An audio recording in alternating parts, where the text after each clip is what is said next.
Does Al Sharpton speak for the people or does he speak for the Democratic Party? This clip will tell you everything you need to know. Check it out.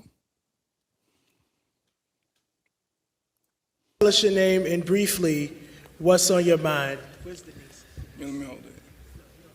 Hey, yo, as I look around this room, if you're 35 years old or younger, raise your hand. 4 people. So here's the thing. Y'all in trouble. Yesterday you had Al Green up here talking about we need a Secretary of Reconciliation, and then that's going to include what he said was reparations, which, by the way, wasn't reparations. Reparations is more than a check, but the very first thing it is a check. And come this year during the midterms and in 2028, if you don't have our check, you won't get no vote. No check, no vote. Yeah, I know that ain't what you want to hear, but that's what's happening. All of y'all in here, with all due respect, you're beautiful, but you're old. You're not talking to the youth. You don't know how to talk to the youth. You're trying to tell us what to do.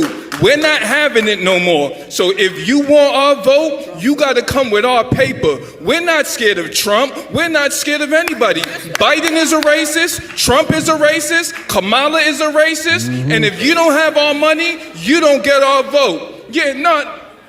Who are you? Oh, all right, yeah, so like I was saying, I'm going to land my plane right there, but the Democrats are no better than the Republicans. No check, no vote. Y'all take care. And somebody get my man a tissue. He need a tissue. Yeah, man, I love this, fam. I'm going to be honest, man, straight up. I love it because the brother's speaking with fire and intensity, and he's speaking for the people. And that's my thing, man. When you have an opportunity like this, you take advantage of it, you express yourself. That's what the microphone is for. If you don't want people to express themselves and be honest about where they're coming from, about what the people want, then why you have microphones? Only to give to a select few? Only to hear what you want to hear? Now the man, Melrose, put it down. He said what the young people are thinking, and quiet as it's kept, Melrose. Some of us older and not so older are also feeling the same way. We've been feeling the same way for a long time. Now right here, we're going to listen to Al Sharpton's response. Check this out. Let me say, in terms of our report for the year, and then we're going to go on with the program. Our young people are rehearsing, getting ready for this afternoon is our youth day. I heard somebody talk about young people to tell them to just stay around. They're going to see 2 people, afternoon, all of the youth in there. And I don't know, but you get provocateurs, because anybody that is talking to somebody younger than them holding the mic, then you know that they paid agents. And if you're in the room, if you don't like me saying that, I'll say it again. Because you cannot get reparations without putting people in office that's going to pay them. So talk that ignorance somewhere else. And if you're in the room, if you don't like me saying that, I'll say it again. Because you cannot get reparations without putting people in office that's going to pay them. So talk that ignorance somewhere else.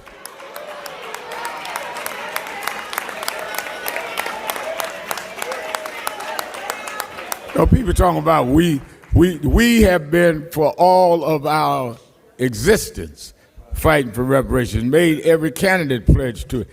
You cannot get reparations unless you elect folk that's going to pay it. Who you going to pay yourself? So you can't, on one hand, say, don't vote for everybody, they racist, but I want reparations. Well, who gonna pay you? So either you paid or you stupid or both.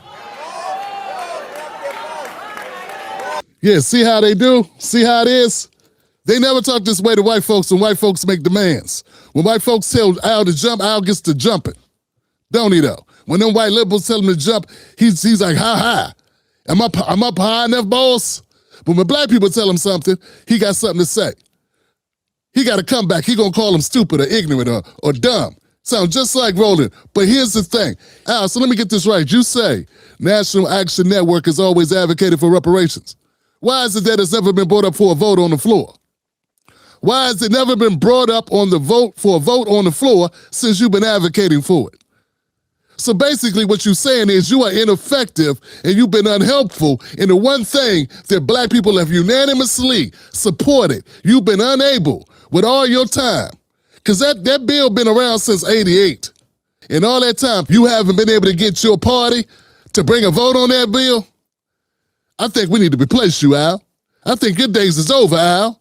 I think you're a problem, Al. You ain't getting it done. You either an impediment or you ain't trying. Which one is it? You either not on our side or you ineffective. You either a co-mingler or you are a defector. Something's going on, Al. You ain't been a part of the solution. So when we get some people that can be with Black America to help lead Black America that aren't on the take and that can get shit done. And you just said you ain't the one because you ain't been able to do it. Now, we would be stupid if we continue to listen to you. We would be stupid if we continue to follow your lead and have your ass installed as the leader because we ain't picked you, Al. They picked you, Al.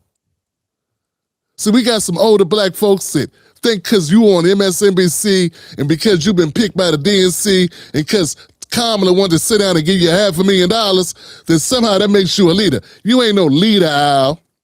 Not even close, Al. You are on the take. You are corrupt. You are the opposite of the leader. Folks, I want you to open your eyes, be very clear. Pay close attention to what Al is on and who he advocates for. And if you're in the room, if you don't like me saying that, I'll say it again. Because you cannot get reparations without putting people in office that's going to pay them. Al is handpicked by the Democratic Party establishment. And he's showing his true colors. This is very evident. Look, if you were an advocate for the black people, for Black Americans, what would you do? You would be taking their grievances, their concerns to the people at the party. That's the whole purpose of Al Sharpton. He's supposed to be communicating your concerns. He's not supposed to jump in between you and the party. See, he serves as a buffer to the party to try to contain you, not to expand on your message, not to fight for what you want, but to voice the concerns of the party and keep you at bay. For example, if I was an advocate for inmates at a prison, and the inmates at the prison was saying, hey, we're not getting the proper medical treatment, we're not getting the proper heat, or it's hot, we're not getting AC, or the food's horrible, right? It's unsanitary, or the safety, there's issues about safety. I'm not supposed to say, oh, well, what kind of food you expect them to give you? What are you talking about medical treatment? What kind of issues do you have? I mean, you got medicine, you got aspirin, what they supposed to give you? What you mean it's hot? Take some clothes off. Or it's cold, put a shirt on. You know, see, that's a person that's not advocating for the inmates, but they're advocating for the prison. You're advocating for the warrant. You're advocating for the private corporation that owns that prison. See, that's what Al Sharpton's are doing. He's telling you why you can't get reparations. That ain't his job. His job is not to figure it out for you or for the politician. His job is to communicate, expand, reverberate, and raise the volume of whatever your request is. That's his job. His job is to amplify your message. Because he's supposed to be a conduit for you. He worked for us, right? Doesn't he work for the people? See, that's the thing I have with not just Al Sharpton, same thing with Roland Martin, all these operatives of the Democratic Party. They're getting their money through the Democratic Party and its mechanisms, and they work for them. I don't know how you can make it any plainer, but this video of this young man voicing the desires, wants, and demands of the people was crystal clear what the people want. Al Sharpton, it's not up to you if the Democratic Party knows what to do or has their minds right, got their heads right or not. It's your job to say, this is what the people want. Get it done. That's it. That's all you do. It ain't your job to tell us if it can be done. It's your job to tell the Democrats it's what the people demand be done. That's what an advocate does. If you were advocating for women, and the women say, hey, I'm being harassed on the job, your job's not to come in and tell those women, are you sure you're being harassed? Are you sure you want to talk about this? And what were you wearing that day? Now, see, that's not an advocate. That's a person arguing for the victimizer, not the victimized. Understand what I'm saying? I want to be clear here about what Al Sharpton's doing. These days are over. We see you, and we now have the platforms that we built in new black media to call you out, and we're going to continue to call you out. That's right. Reverend Al, them days is up, baby. Them old days is gone. You ain't the only one with a microphone. They put you up here to buffer us and to calm us down and shut us up. That ain't working. We don't need you to have a platform. We got the mic. You sit down. I'm Tim Black. Stay courageous, stay bold, but most of all, stay dangerous. Cut the check. Catch Tim Black live on the most dangerous show in America, Sundays, Mondays, Wednesdays, and Fridays at 9:30 p.m. Eastern Standard Times. Don't miss out on the real. Stay dangerous.